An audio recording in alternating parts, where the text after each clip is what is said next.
ಮಿತ್ರರೇ ನಮಸ್ಕಾರ. ಮಿತ್ರರೇ, ಸದ್ಯ ಅಮೆರಿಕ ಮತ್ತು ಇರಾನ್ ನಡುವಿನ ಯುದ್ಧ ಹೇಗಾಗಿದೆ ಅಂತಂದ್ರೆ ಹುಚ್ಚನ ಮದುವೆಯಲ್ಲಿ ಉಂಡವನೇ ಜಾಣ ಅನ್ನುವಂಥ ಪರಿಸ್ಥಿತಿ ನಿರ್ಮಾಣ ಆಗಿದೆ. ಗೊತ್ತು ಗುರಿ ಇಲ್ಲದಂತಹ ಸ್ಥಿತಿಗೆ ಯುದ್ಧ ತಲುಪ್ತಾ ಇದೆಯಾ, ಈ ಪ್ರಶ್ನೆಯೂ ಕೂಡ ಮೂಡ್ತಾ ಇದೆ. ಯುದ್ಧ ಮಾಡುವಂಥ ಟ್ರಂಪ್ ಒಬ್ಬ ಹುಚ್ಚ, ಇನ್ನೊಂದು ಕಡೆ ಇರಾನ್ ಬೇಡದ ಉಸಾಬರಿಗೆ ಕೈ ಹಾಕಿ ಈಗ ಮೈಯೆಲ್ಲ ಸುಟ್ಕೊಂಡಿರುವಂತಹ ದೇಶ. ಇವರಿಬ್ಬರ ನಡುವೆ ಮಧ್ಯಸ್ಥಿಕೆಗೆ ಹೋದಂತಹ ದೇಶ ಇದೆಯಲ್ಲ, ಇದಿನ್ನೂ ಅದ್ಭುತ. ತನ್ನ ದೇಶದ ಜನರಿಗೆ ತಿನ್ನೋದಕ್ಕೆ ಹೊತ್ತಿನ ಕೂಳಿಲ್ಲ, ಆದರೆ ಆ ದೇಶದ ನಾಯಕರು ಮಧ್ಯಸ್ಥಿಕೆ ಮಾಡ್ತಾ ಇದ್ದಾರೆ, ಅದು ಕೂಡ ಅಮೆರಿಕ ಮತ್ತು ಇರಾನ್ನ ನಡುವೆ. ಯಾಕೆ ಈ ಪೀಠಿಕೆ ಹಾಕ್ತಾ ಇದ್ದೀನಿ ಅಂತಂದ್ರೆ, ಆ ಪಾಕಿಸ್ತಾನದ ಒಂದು ಸುದ್ದಿ ಇದೆ. ಮಧ್ಯಸ್ಥಿಕೆದಾರನ ಪಾತ್ರವನ್ನು ನಿಭಾಯಿಸ್ತಾ ಇದ್ದಂತಹ ಪಾಕಿಸ್ತಾನಕ್ಕೆ ಒಂದು ತಾತ್ಕಾಲಿಕ ರಿಲೀಫ್ ಸಿಕ್ಕಿದೆ. ಸೌದಿ ಅರೇಬಿಯಾ, ಕತಾರ್ ಸೇರ್ಕೊಂಡು ಒಂದು ಸ್ವಲ್ಪ ಭಿಕ್ಷೆ ಹಾಕಿದಾವೆ. ಅದರ ಬಗ್ಗೆ ಡೀಟೇಲ್ ಆಗಿ ಮಾಹಿತಿ ಕೊಡ್ತೀನಿ. ಇನ್ನೊಂದು ಕಡೆಯಲ್ಲಿ ಇಸ್ರೇಲ್ ಹೇಳ್ತಾ ಇದೆ, ಯಾವುದೇ ಕ್ಷಣದಲ್ಲಿ ಯುದ್ಧ ವಿರಾಮ ಮುರಿದು ಬೀಳಬಹುದು. ಇಸ್ರೇಲ್ ಅಂತಂದ್ರೆ ಇಸ್ರೇಲ್ನ ಪ್ರಧಾನಿಯೇ ಈ ವಿಚಾರವನ್ನು ಘೋಷಣೆ ಮಾಡಿದ್ದಾರೆ. ಇದರ ನಡುವೆ ಇಸ್ರೇಲ್ನಲ್ಲೊಂದು ಸಮೀಕ್ಷೆಯೂ ಕೂಡ ಹೊರ ಬಂದಿದೆ. ಯುದ್ಧ ವಿರಾಮ ಆಗಬೇಕಾ ಬೇಡವಾ ಅನ್ನೋದ್ರ ಬಗ್ಗೆ ಆ ಸಮೀಕ್ಷೆ ಬಂದಿರುವಂತಹದ್ದು. ಅದರ ರಿಸಲ್ಟ್ ಇದೆಯಲ್ಲ, ಬಹಳ ಇಂಟ್ರೆಸ್ಟಿಂಗ್ ಆಗಿದೆ. ಇನ್ನೊಂದು ಕಡೆ ಪುತಿನ್ ಕೂಡ ಯುದ್ಧದ ವಿಚಾರವಾಗಿ ಒಂದು ಆಫರ್ ಕೊಟ್ಟಿದ್ದಾರೆ, ಈ ಯುದ್ಧಕ್ಕೆ ನಾವು ಪರಿಹಾರ ಕೊಡ್ತೀವಿ ಅಂತ. ಆಸ್ಟ್ರೇಲಿಯಾ ಹರ್ಮೋಸ್ ಅನ್ನು ಓಪನ್ ಮಾಡೋದಕ್ಕೆ ನಾವು ಬೇಕಾದ್ರೆ ಅಮೆರಿಕದ ಜೊತೆಗೆ ಕೈ ಜೋಡಿಸ್ತೀವಿ ಅಂತ ಸ್ಟೇಟ್ಮೆಂಟ್ ಅನ್ನು ಕೊಟ್ಟಿದೆ. UK ಉಲ್ಟಾ ಹೊಡೆದಿದೆ. ಈ ಎಲ್ಲಾ ಮಾಹಿತಿಯನ್ನ ಈ ವಿಡಿಯೋದಲ್ಲಿ ನಿಮಗೆ ಡೀಟೇಲ್ ಆಗಿ ತಿಳಿಸ್ಕೊಡುವಂತಹ ಪ್ರಯತ್ನ ಮಾಡ್ತೀನಿ. ನೀವು ಈ ವಿಡಿಯೋನ ಕೊನೆವರೆಗೂ ಮಿಸ್ ಮಾಡದೆ ನೋಡಿ. ಮೊದಲಿಗೆ ಪಾಕಿಸ್ತಾನದಿಂದಲೇ ಶುರು ಮಾಡೋಣ, ಯಾಕೆಂತಂದ್ರೆ ಅದಕ್ಕಿಂತ ಥ್ರಿಲ್ಲಿಂಗ್ ಸುದ್ದಿ ಇನ್ನೇನಿರೋದಕ್ಕೆ ಸಾಧ್ಯ. ಮಿತ್ರರೇ, ನಮ್ಮ ದೇಶದಲ್ಲಿ ಕೆಲವರಿಗೆ ಪಾಕಿಸ್ತಾನವನ್ನು ಹೊಗಳೋದು ಅಂತಂದ್ರೆ ಅದೇನೋ ಒಂಥರ ಖುಷಿ. ಪಾಕಿಸ್ತಾನ ಭಾರತಕ್ಕಿಂತ ಮುಂದಿದೆ, ಅವರೇನೋ ಸಾಧಿಸಿ ಬಿಟ್ರು, ಇದನ್ನ ಹೇಳ್ಕೊಳ್ಳೋದಕ್ಕೆ ಅವ್ರಿಗೆ ಅದೇನು ಮಜಾ ಸಿಗುತ್ತೋ ನನಗಂತೂ ಗೊತ್ತಿಲ್ಲ. ಎಷ್ಟಂದ್ರೂ ಒಂದು ಕಾಲದಲ್ಲಿ ಅವರು ಭಾರತೀಯರೇ ಅಲ್ವಾ, ಹೀಗಾಗಿ ಆ ಜೀನ್ಸ್ನಲ್ಲೇ ಸ್ವಲ್ಪ ರಿಲೇಶನ್ಶಿಪ್ ಇರಬೇಕು ಅಂತ ಅನ್ಸುತ್ತೆ. ಇಲ್ಲದೆ ಹೋದ್ರೆ ಪಾಕಿಸ್ತಾನದವರು ಮಧ್ಯಸ್ಥಿಕೆ ಮಾಡಿದ್ದಕ್ಕೆ ಭಾರತದಲ್ಲಿ ಕೆಲವರು ಹೇಗೆ ಮಾತನಾಡಿದ್ರು ಗೊತ್ತಾ, ಭಾರತ ಸರ್ಕಾರವನ್ನು ಹೇಗೆಲ್ಲ ಟೀಕೆ ಮಾಡಿದ್ರು ಗೊತ್ತಾ. ಆದರೆ ವಾಸ್ತವವಾಗಿ ಆ ಪಾಕಿಸ್ತಾನದ ನಿಜ ಬಣ್ಣ ಏನು, ಅವರು ಯಾವ ಸ್ಥಿತಿಲಿದ್ದಾರೆ ಅನ್ನೋದಕ್ಕೆ ಈ ಸುದ್ದಿ ಇದೆಯಲ್ಲ, ಅದು ಬೆಸ್ಟ್ ಎಕ್ಸಾಂಪಲ್. ನಿಮಗೆ ಈ ಹಿಂದೆಯೇ ಒಂದು ವಿಡಿಯೋದಲ್ಲಿ ತಿಳಿಸ್ಕೊಟ್ಟಿದ್ದೆ. UAE ಪಾಕಿಸ್ತಾನಕ್ಕೆ ಡೆಡ್ ಲೈನ್ ಅನ್ನು ಕೊಟ್ಟಿದೆ. ತಾನು ಕೊಟ್ಟಿರುವಂತಹ $3.5 ಬಿಲಿಯನ್ ಹಣವನ್ನು ಇದೇ ಏಪ್ರಿಲ್ ಅಂತ್ಯದ ಒಳಗಾಗಿ ಅದನ್ನು ತೀರಿಸಬೇಕು. ಪಾಕಿಸ್ತಾನ ಎಷ್ಟು ಕಷ್ಟದಲ್ಲಿದೆಯೋ ಏನೋ ಅದು ನಮಗೆ ಮ್ಯಾಟರ್ ಅಲ್ಲ, ಶತಾಯ ಗತಾಯ ಬಡ್ಡಿ ಸಮೇತ ಆ ಹಣವನ್ನು ವಾಪಸ್ ಕೊಡಬೇಕು ಅಂತ UAE ಕಟ್ಟಪ್ಪಣೆಯನ್ನು ಮಾಡಿತ್ತು. ಪಾಕಿಸ್ತಾನಕ್ಕೆ ಇದು ಆರ್ಥಿಕವಾಗಿ ಭಾರಿ ಒತ್ತಡವನ್ನು ಕ್ರಿಯೇಟ್ ಮಾಡಿತ್ತು. ಒತ್ತಡ ಯಾಕೆ ಅಂತ ನಿಮಗೆಲ್ಲ ಗೊತ್ತೇ ಇರುತ್ತೆ. ಹೇಳಿ ಕೇಳಿ ಪಾಕಿಸ್ತಾನ ಆರ್ಥಿಕವಾಗಿ ಬಹಳ ಸಂಕಷ್ಟವನ್ನು ಎದುರಿಸ್ತಾ ಇರುವಂತಹ ದೇಶ. ಅದರ ಜೊತೆಗೆ ಯುದ್ಧ ಬೇರೆ ಶುರುವಾಗ್ಬಿಟ್ಟಿದೆ. ಈ ಯುದ್ಧದಿಂದಾಗಿ ಪಾಕಿಸ್ತಾನಕ್ಕೆ ಬರಬೇಕಾದಂತಹ ಯಾವ ಮಾಲ್ಗಳು ಕೂಡ ಬರ್ತಾ ಇಲ್ಲ. ಕ್ರೂಡ್ ಆಯಿಲ್ ಪ್ರೈಸ್ ಜಾಸ್ತಿ ಆಗಿದೆ. ಈ ಕಾರಣದಿಂದಾಗಿ ಪಾಕಿಸ್ತಾನದ ಫಾರೆಕ್ಸ್ ರಿಸರ್ವ್ ಇದೆಯಲ್ಲ, ಇದು ಐಸ್ ಕರಗಿ ನೀರಾದಂತೆ ಆಗ್ತಾ ಇದೆ. ಹೀಗಾಗಿ ಪಾಕಿಸ್ತಾನ ಇನ್ನಷ್ಟು ಆರ್ಥಿಕ ಸಂಕಷ್ಟಕ್ಕೆ ಸಿಕ್ಕಾಕೊಂಡಿತ್ತು. ಇದರ ನಡುವೆ ಗಾಯದ ಮೇಲೆ ಬರೆ ಅಂತ ಸಾಲದ ಮೇಲೆ ಬಡ್ಡಿ ಜಾಸ್ತಿ ಮಾಡಿದ್ದು ಮಾತ್ರ ಅಲ್ಲ, ಏಪ್ರಿಲ್ ಅಂತ್ಯದ ಒಳಗಾಗಿ ಸಾಲವನ್ನು ಮರುಪಾವತಿ ಮಾಡಬೇಕು ಅಂತ ಕಟ್ಟಪ್ಪಣೆಯನ್ನು ಮಾಡಿತ್ತು. ಪಾಕಿಸ್ತಾನದ ಮಾಧ್ಯಮಗಳಲ್ಲಿ ಇದು ದೊಡ್ಡ ಮಟ್ಟಕ್ಕೆ ಸದ್ದು ಕೂಡ ಮಾಡ್ತಾ ಇತ್ತು. ಆದರೆ ಪಾಕಿಸ್ತಾನ ಅದನ್ನು ಡೈವರ್ಟ್ ಮಾಡೋದಕ್ಕೋಸ್ಕರವಾಗಿ ಈ ಅಮೆರಿಕ ಇರಾನ್ ವಿಚಾರದಲ್ಲೆಲ್ಲ ಮೂಗು ತೂರಿಸ್ಕೊಂಡು ಹೋಗಿ ನಾನೊಬ್ಬ ದೊಡ್ಡ ಪ್ಲೇಯರ್ ಅಂತ ಪೋಸ್ಟ್ ಕೊಡೋದು ಹೊರಟಿತ್ತು. ಮಿತ್ರರೇ, ಈ ನಡುವೆ ಸೌದಿ ಅರೇಬಿಯಾ ಸಕಾಲಕ್ಕೆ ಬಂದು ಪಾಕಿಸ್ತಾನವನ್ನು ರಕ್ಷಣೆ ಮಾಡಿದೆ. ಸೌದಿ ಅರೇಬಿಯಾ ಮಾತ್ರ ಅಲ್ಲ, ಈ ಬಾರಿ ಕತಾರ್ ಕೂಡ ಪಾಕಿಸ್ತಾನದ ಕೈ ಹಿಡಿದಿದೆ. ಪಾಕಿಸ್ತಾನಕ್ಕೆ ಕತಾರ್ ಮತ್ತು ಸೌದಿ ಅರೇಬಿಯಾ ಸೇರಿಕೊಂಡು $5 ಬಿಲಿಯನ್ ಹಣವನ್ನು ರಿಲೀಸ್ ಮಾಡಿದೆ. ಇದು ಪಾಕಿಸ್ತಾನಕ್ಕೆ ಮರಳುಗಾಡಿನಲ್ಲಿ OSS ಸಿಕ್ಕದಂಗೆ ಆಗಿದೆ. $5 ಬಿಲಿಯನ್ ಅಂತಂದ್ರೆ ಭಾರತದ ರೂಪಾಯಿಯಲ್ಲಿ ಸರಿಸುಮಾರು ಒಂದು 45,000 ಕೋಟಿ. ಆದರೆ ಪಾಕಿಸ್ತಾನಕ್ಕೆ ಇದು ಬಹಳ ದೊಡ್ಡ ಮೊತ್ತ. ನಿಮಗೆಲ್ಲ ಗೊತ್ತಿರಬಹುದು, ಸೌದಿ ಅರೇಬಿಯಾ ಮತ್ತು ಪಾಕಿಸ್ತಾನದ ನಡುವೆ ಒಂದು ಡಿಫೆನ್ಸ್ ಪ್ಯಾಕ್ಟ್ ಇದೆ. ಇಷ್ಟು ದಿನ ಸೌದಿ ಅರೇಬಿಯಾ ಕಷ್ಟದಲ್ಲಿತ್ತು, ಪಾಕಿಸ್ತಾನ ಸಹಾಯಕ್ಕೇನು ಹೋಗಿರಲಿಲ್ಲ. ಸುಮ್ಮನೆ ಒಮ್ಮೆ ಆಸಿಮ್ ಮುನೀರ್ ಸೌದಿ ಅರೇಬಿಯಾಗೆ ಹೋಗ್ಬಿಟ್ಟು ಮಾತನಾಡಿಕೊಂಡು ಬಂದಿದ್ದ ಅಷ್ಟೇ. ಇರಾನ್ಗೆ ಇವರು ಧಮಕಿ ಹಾಕ್ತಾ ಇದ್ರು, ನೀವೇನಾದರೂ ಯುದ್ಧದಲ್ಲಿ ಇದೇ ರೀತಿಯಾಗಿ ಮುಂದುವರೆದಿದ್ದೆ ಆದರೆ ಸೌದಿ ಅರೇಬಿಯಾ ನಮ್ಮ ನಡುವೆ ಒಂದು ಡಿಫೆನ್ಸ್ ಪ್ಯಾಕ್ಟ್ ಇದೆ, ನಾವು ಸೌದಿ ಅರೇಬಿಯಾದ ರಕ್ಷಣೆಗೆ ಬರ್ತೀವಿ ಅಂತ. ಆದರೆ ಯುದ್ಧಕ್ಕೆ ಎಂಟ್ರಿ ಆಗೋದಕ್ಕೆ ಇವರಿಗೂ ಮೀಟರ್ ಇಲ್ಲ. ಈಗ ಯುದ್ಧ ಎಲ್ಲ ತಣ್ಣಗಾಗಿದೆಯಲ್ಲ, ಈ ಸಂದರ್ಭದಲ್ಲಿ ಸೌದಿ ಅರೇಬಿಯಾಗೆ ಒಂದಷ್ಟು ಸೈನಿಕರನ್ನು ಪಾಕಿಸ್ತಾನ ಕಳುಹಿಸಿಕೊಟ್ಟಿತ್ತು, ಜೊತೆಗೆ ಯುದ್ಧ ವಿಮಾನಗಳನ್ನು ಕೂಡ ರವಾನಿಸಿತ್ತು. ಬಹುಶಃ ಇದಕ್ಕೆ ಭಿಕ್ಷೆಯಂತೆ ಸೌದಿ ಅರೇಬಿಯಾ $5 ಬಿಲಿಯನ್ ಹಣವನ್ನು ರಿಲೀಸ್ ಮಾಡಿದೆ ಅಂತ ಅನ್ಸುತ್ತೆ. ಸೌದಿ ಅರೇಬಿಯಾ ಹಾಗೆ ಹೇಳ್ಕೊಂಡಿಲ್ಲ, ನಾನು ಅದನ್ನು ಇದಕ್ಕೆ ಕನೆಕ್ಟ್ ಮಾಡಿದೆ ಅಷ್ಟೇ. ಇನ್ನು ಅಮೆರಿಕ, ಇರಾನ್ ಮತ್ತು ಇಸ್ರೇಲ್ ನಡುವೆ ಯುದ್ಧ ನಡೀತಾ ಇತ್ತಲ್ಲ, ಈ ಯುದ್ಧದ ಕುರಿತಾಗಿ ಇಸ್ರೇಲ್ನ ಒಂದು ಯೂನಿವರ್ಸಿಟಿ ಬಹಳ ಇಂಟ್ರೆಸ್ಟಿಂಗ್ ಆದಂತಹ ಒಂದು ಸಮೀಕ್ಷೆಯನ್ನು ನಡೆಸಿತ್ತು. ಸಾಮಾನ್ಯವಾಗಿ ನಾನು ಇಂತಹ ಸಮೀಕ್ಷೆಯನ್ನೆಲ್ಲ ನಿಮಗೆ ಹೇಳೋದಕ್ಕೆ ಹೋಗೋದಿಲ್ಲ, ಆದರೆ ಇದು ಎಷ್ಟು ಇಂಟ್ರೆಸ್ಟಿಂಗ್ ಇದೆ ಅಂತಂದರೆ ನಾವೆಲ್ಲ ಸ್ವಲ್ಪ ಯೋಚನೆ ಮಾಡಬೇಕಾದಂತಹ ವಿಚಾರ ಇದರಲ್ಲಿದೆ. ಆ ಸಮೀಕ್ಷೆ ಯಾವುದರ ಕುರಿತಾಗಿ ಅಂತಂದ್ರೆ, ಈಗ ಯುದ್ಧ ವಿರಾಮ ಆಗಿದೆಯಲ್ಲ, ಇದು ಒಳಿತಾ ಅಥವಾ ಕೆಡುಕ, ಯುದ್ಧವನ್ನ ಕಂಟಿನ್ಯೂ ಮಾಡಬೇಕಾ ಬೇಡವಾ, ಇದರ ಬಗ್ಗೆ ಇಸ್ರೇಲ್ನಲ್ಲಿ ಸಮೀಕ್ಷೆ ನಡೆಸಿದ್ದು.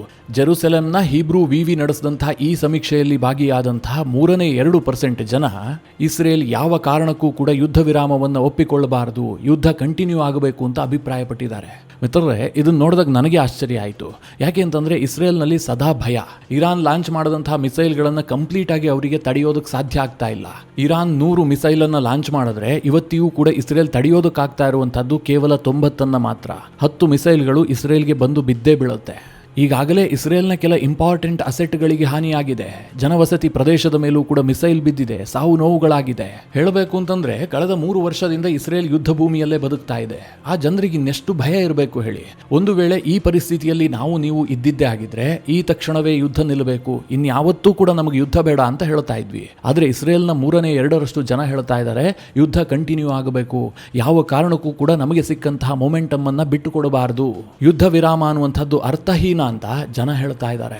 ಈ ಯುದ್ಧದಿಂದ ಭಾರತ ಬಹಳಷ್ಟು ದೂರ ಇದೆ. ನಮಗೇನು ಸಮಸ್ಯೆ ಆಗ್ತಾ ಇದೆ, ಸ್ವಲ್ಪ ಗ್ಯಾಸ್ ಬರೋದರಲ್ಲಿ ವ್ಯತ್ಯಾಸ ಆಗ್ತಾ ಇದೆ, ಬೆಲೆ ಏರಿಕೆ ಸ್ವಲ್ಪ ಆಗುವಂತಹ ಸಂಭವಗಳಿದ್ದಾವೆ, ಕೊಂಚ ಎಕ್ಸ್ಪೋರ್ಟ್ ಮತ್ತು ಇಂಪೋರ್ಟ್ಗೆ ಹಾನಿ ಆಗ್ತಾ ಇದೆ, ಆರ್ಥಿಕತೆಯ ಬೆಳವಣಿಗೆ ದರ ಇದೆಯಲ್ಲ ಸ್ವಲ್ಪ ಕುಂಠಿತ ಆಗುವಂತಹ ಲಕ್ಷಣಗಳು ಕಾಣ್ತಾ ಇದೆ. ಇಷ್ಟಕ್ಕೆ ನಾವು ಹೇಳ್ತಾ ಇದ್ದೀವಿ ಯುದ್ಧ ಬೇಡಪ್ಪ, ಬೇಗ ನಿಲ್ಲಿಸ್ಬಿಡ್ಲಿ. ಆದರೆ ಇಸ್ರೇಲ್ ಯುದ್ಧದಲ್ಲೇ ಮುಳುಗಿರುವಂತಹ ದೇಶ ಹೇಳ್ತಾ ಇದೆ ನಮಗೆ ಯುದ್ಧ ಬೇಕು ಅಂತ. ನಾನು ಯಾಕೆ ಇದನ್ನು ಹೋಲಿಕೆ ಮಾಡಿ ಹೇಳಿದೆ ಅಂತಂದ್ರೆ, ಇಸ್ರೇಲ್ನವರಿಗೆ ಎಷ್ಟರ ಮಟ್ಟಿಗೆ ಯುದ್ಧ ದಾಹ ಇದೆ ಅಂತ ನೀವು ಊಹೆ ಮಾಡಬಹುದು. ಕೇವಲ ಅಲ್ಲಿನ ಸರ್ಕಾರ ಯುದ್ಧ ಬಯಸುತ್ತೆ, ನೆತನ್ಯಾಹು ತನ್ನ ರಾಜಕೀಯ ಲಾಭಕ್ಕೋಸ್ಕರವಾಗಿ ಯುದ್ಧ ಮಾಡ್ತಾ ಇದ್ದಾರೆ, ಇದೆಲ್ಲ ಸತ್ಯ ಅಲ್ಲ. ವಾಸ್ತವತೆ ಏನು ಕೇಳಿದ್ರೆ ಇಸ್ರೇಲ್ನ ಜನವೇ ಯುದ್ಧವನ್ನು ಬಯಸ್ತಾ ಇದ್ದಾರೆ. ಅವರಿಗೆ ಇರಾನನ್ನ ಬಗ್ಗು ಬಡಿಯುವಂತಹದ್ದು ಅಥವಾ ಇರಾನ್ನಲ್ಲಿ ರೆಜಿಮ್ ಚೇಂಜ್ ಮಾಡುವಂತಹದ್ದು ಅಲ್ಲಿನ ಜನರ ಮನಸ್ಸಿನಲ್ಲಿದೆ. ಈ ನಡುವೆ ಇಸ್ರೇಲ್ನ ಪ್ರಧಾನಿ ಬೆಂಜಮಿನ್ ನೆತನ್ಯಾಹು ಕೂಡ ಒಂದು ಸ್ಟೇಟ್ಮೆಂಟ್ ಅನ್ನು ಕೊಟ್ಟಿದ್ದಾರೆ. ಇರಾನ್ ವಿರುದ್ಧದ ಯುದ್ಧ ಯಾವುದೇ ಕ್ಷಣದಲ್ಲಿ ಪುನರಾರಂಭಗೊಳ್ಳಬಹುದು, ಯುದ್ಧ ವಿರಾಮ ಯಾವ ಕ್ಷಣದಲ್ಲಿ ಬೇಕಾದರೂ ಅಂತ್ಯ ಆಗಬಹುದು ಅಂತ ಅವರು ಸ್ಟೇಟ್ಮೆಂಟ್ ಮಾಡಿದ್ದಾರೆ. ಇರಾನ್ ಕೊಟ್ಟ ಮಾತಿನಂತೆ ಹರ್ಮೋಸ್ ಜಲಸಂಧಿಯನ್ನು ಓಪನ್ ಮಾಡಬೇಕಾಗಿತ್ತು, ಅಲ್ಲಿ ಮುಕ್ತ ಸಂಚಾರ ಆಗಬೇಕಾಗಿತ್ತು. ಆದರೆ ಇರಾನ್ ಅದಕ್ಕೆ ಅವಕಾಶ ಕೊಟ್ಟಿಲ್ಲ. ಹೀಗಾಗಿ ಯುದ್ಧ ವಿರಾಮ ಅಂತ್ಯ ಆಗುವಂಥ ಸಾಧ್ಯತೆಗಳಿದ್ದಾವೆ ಅಂತ ನೆತನ್ಯಾಹು ಅಭಿಪ್ರಾಯಪಟ್ಟಿದ್ದಾರೆ. ಮಿತ್ರರೇ, ನೆತನ್ಯಾಹು ಏನೋ ಹೇಳ್ತಾ ಇದ್ದಾರೆ ಅಂತಂದ್ರೆ ಅದನ್ನು ಬಹಳ ಸೀರಿಯಸ್ ಆಗಿ ಪರಿಗಣಿಸಬೇಕು. ಟ್ರಂಪ್ ಮನಸ್ಸಿಗೆ ಬಂದಂತಹ ಸ್ಟೇಟ್ಮೆಂಟ್ ಅನ್ನು ಕೊಟ್ಟು ಅದನ್ನ ನಾನು ಹೇಳೇ ಇಲ್ಲ ಅಂತ ಉಲ್ಟಾ ಪಲ್ಟಾ ಇನ್ನೊಂದು ಸ್ಟೇಟ್ಮೆಂಟ್ ಅನ್ನು ಕೊಡುವಂತಹ ವ್ಯಕ್ತಿ ನೆತನ್ಯಾಹು ಅಲ್ವೇ ಅಲ್ಲ. ಅವರ ಬಾಯಲ್ಲೇ ಯುದ್ಧ ವಿರಾಮ ಅಂತ್ಯ ಆಗಬಹುದು ಅನ್ನುವಂತಹ ಮಾತು ಬರ್ತಾ ಇದೆ ಅಂತಂದ್ರೆ ಈ ಯುದ್ಧ ವಿರಾಮಕ್ಕೆ ಹೆಚ್ಚು ವ್ಯಾಲಿಡಿಟಿ ಇಲ್ಲ ಅಂತಲೇ ಅರ್ಥ. ಈ ನಡುವೆ ಆಸ್ಟ್ರೇಲಿಯಾದ ನೌಕಾಪಡೆಯ ಮುಖ್ಯಸ್ಥ ಒಂದು ಇಂಪಾರ್ಟೆಂಟ್ ಸ್ಟೇಟ್ಮೆಂಟ್ ಕೊಟ್ಟಿದ್ದಾರೆ. ಒಂದು ವೇಳೆ ಹರ್ಮೋಸ್ ಅನ್ನು ತೆರವು ಮಾಡಬೇಕು ಅಂತ ಹೇಳಿ ನಮಗೇನಾದರೂ ಕರೆ ಬಂದಿದ್ದೆ ಆದರೆ, ನಮ್ಮನ್ನು ಯಾರಾದರೂ ಕೇಳ್ಕೊಂಡಿದ್ದೆ ಆದರೆ ನಾವು ಅದಕ್ಕೆ ಸಹಕಾರ ಕೊಡೋದಕ್ಕೆ ಸಿದ್ಧ ಇದ್ದೀವಿ ಅಂತ. ಇದು ಬಹಳ ದೊಡ್ಡ ಸ್ಟೇಟ್ಮೆಂಟ್. ಯಾಕೆ ಗೊತ್ತಾ, ಅಮೆರಿಕದ ಟ್ರಂಪ್ ಬಯಸ್ತಾ ಇರೋದು ಕೂಡ ಇದೆ.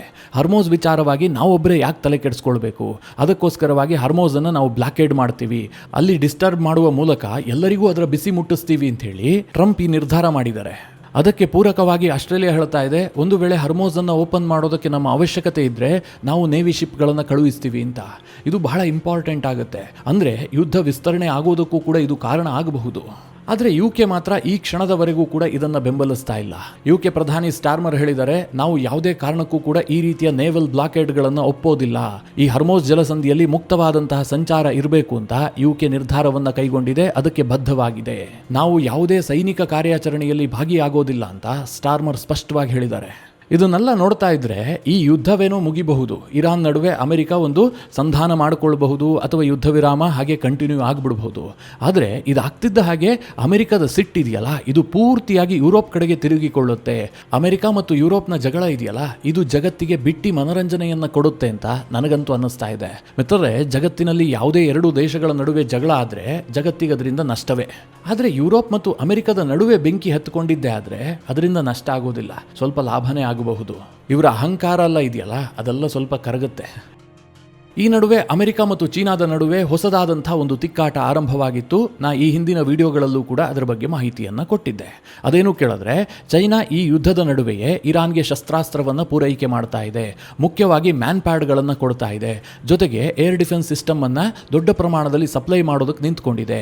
ಹೀಗಂತ ಅಮೆರಿಕದ ಇಂಟೆಲಿಜೆನ್ಸ್ ಮಾಹಿತಿಯನ್ನು ಆಧರಿಸಿ ಅಮೆರಿಕದ ಪತ್ರಿಕೆಗಳು ವರದಿ ಮಾಡೋದಕ್ಕೆ ಶುರು ಮಾಡಿದ್ವು.